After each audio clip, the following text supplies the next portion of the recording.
internet of value at Ripple, we're thinking much bigger than just cross-border payments. It's kind of like Amazon with rare books in the early days, just this market happens to be a $10 trillion market. We are at a historic turning point. Said in the past that you are doing for money what email did for communication. Moving the whole revolution forward. Got it. There's trillions of dollars parked around the world. XRP. Is there a possibility that Ripple could take over Swift one day? Well, welcome back, ladies and gentlemen, to an episode of 24 Hours Crypto. Let's get right into today's video. Game over. I have just connected every single dot together in terms of Ripple's escrow, how early we are, and why did Brad Garlinghouse say the Ripple test. Ladies and gentlemen, welcome back to another episode. BlackRock Insider says that there's going to be a huge 17.7 trillion Wall Street earthquake coming towards crypto. And we all know that. And before we break everything down today, I just want to say Ripple will reach a $5 trillion market cap 100%. And that would put the value of XRP over $80.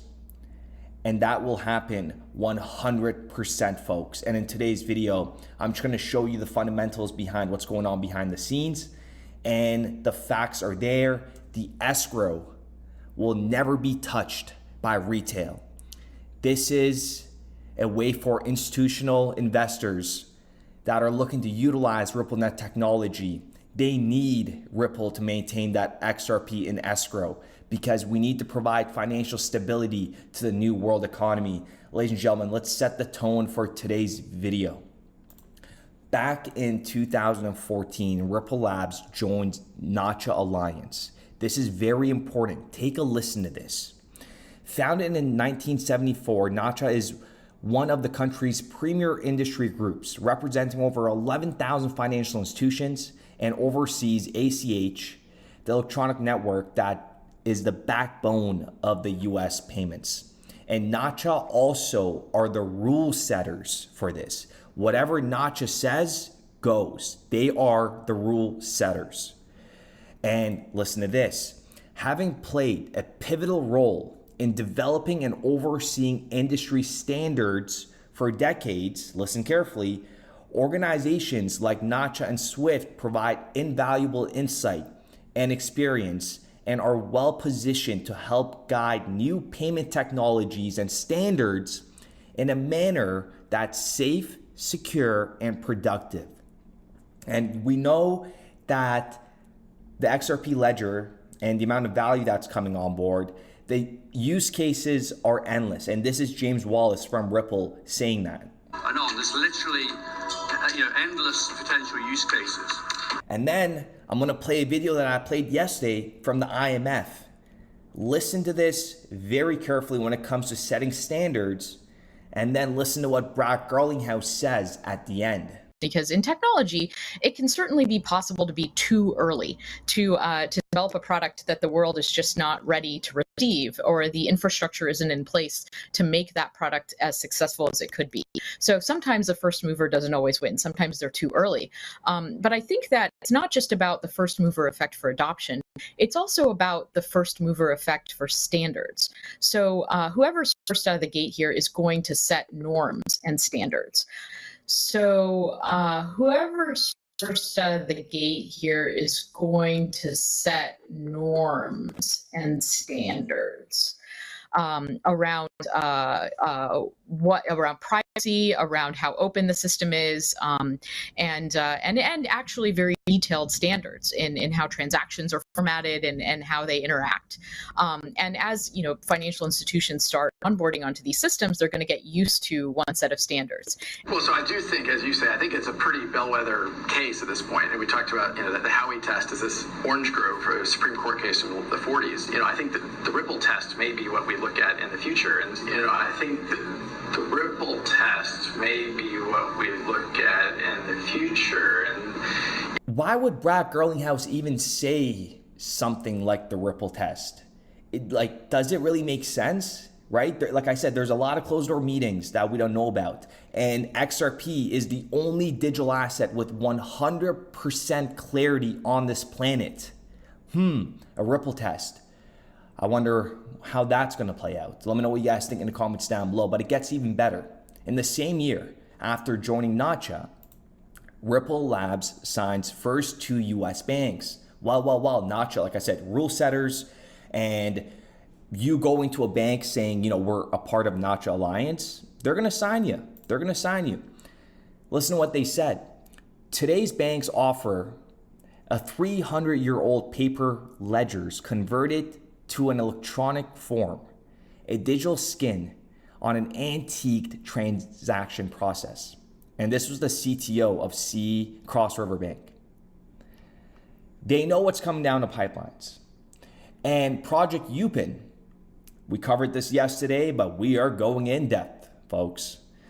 Project EOPE is a collaborative project with the industry to explore the use of blockchain and DLT for clearing and settlement of payments and securities, bond issuance, derivatives. Oh, folks, real estate. There is so much coming down the pipelines. People are going to get whiplashed.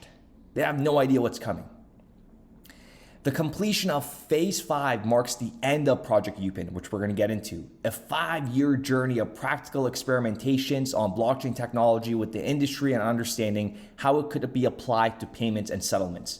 And I remember when I first started this channel, given my banking experience, I said, they're going to be throwing these projects left, right, and center. They're all distractions. They're just trying to learn the technology. You got to understand, these guys have no idea what's going on. So they're going to take years to learn it and bring in the most intelligent people in this sector. Listen to Phase 5 here. Again, Monetary Authority of Singapore, everywhere. Listen to this part. In this example, Party A commits 10 million of funding upfront to Party B, with the ability to draw 1 million immediately for certain uses. The remaining balance may be drawn when an additional 40 million has been raised from another investors prior to a specified date.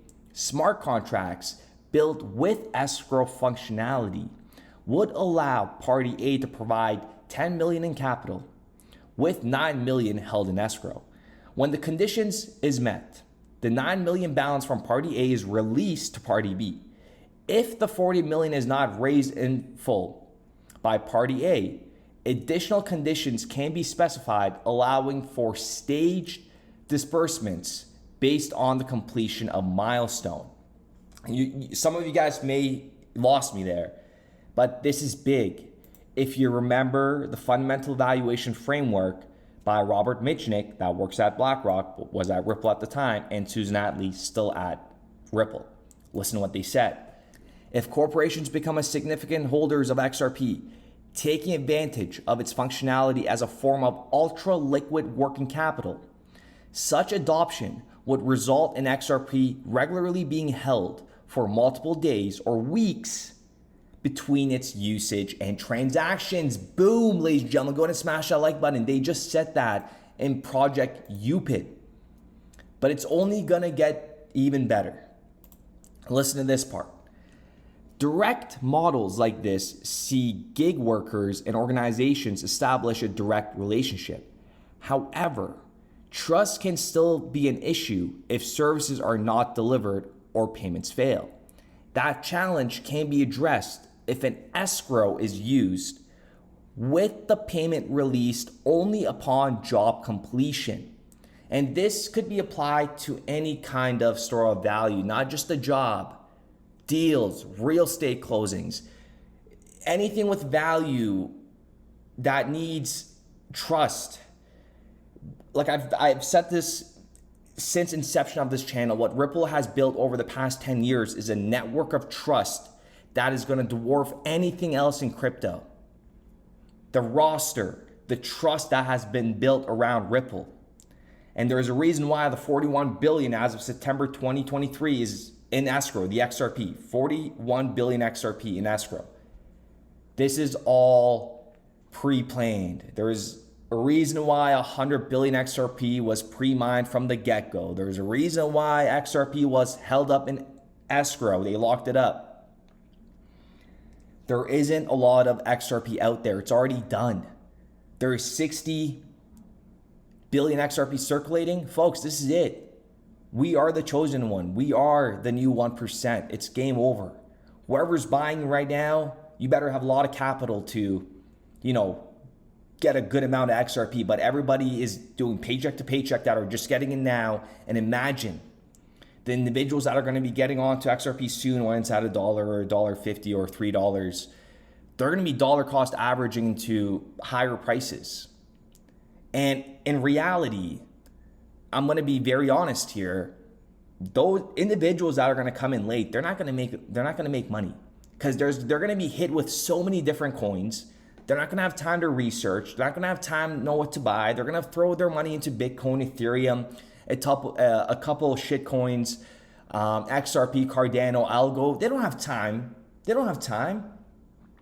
So that is why you, on the other end of this screen, that have been tuning in to not only my videos, but other videos for the past, it could be 2 years, 3 years, 4 years, 5 years, educating yourselves.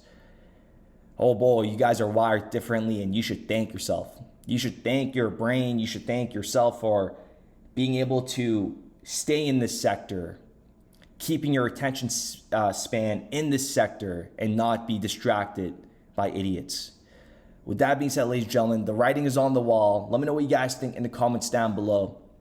You really can't make up this whole escrow concept of it. This is just the tip of the iceberg. There's so many other projects going on. You guys already know Project Mariana, Project Mandela, Project Helvetia, Project Jasper project. Like, these are just off top. These projects are just off the top of my head. I'm not even looking at anything.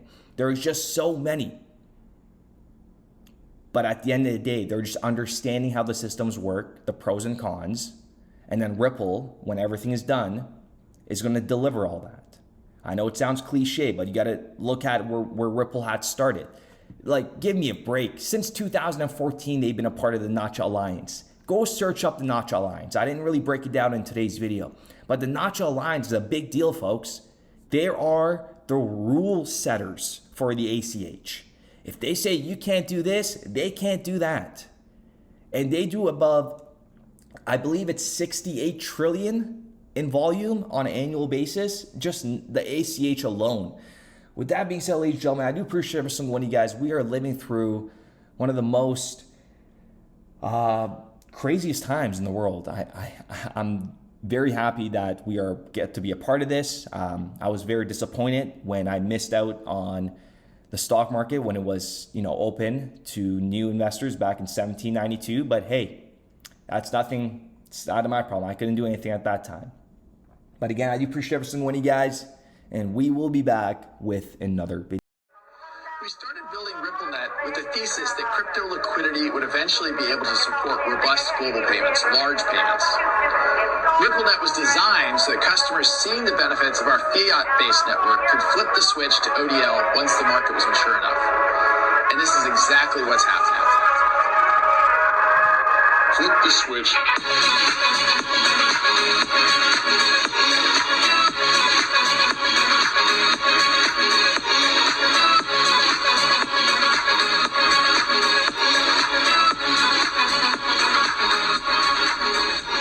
I think what we're building has, it's solving a real problem.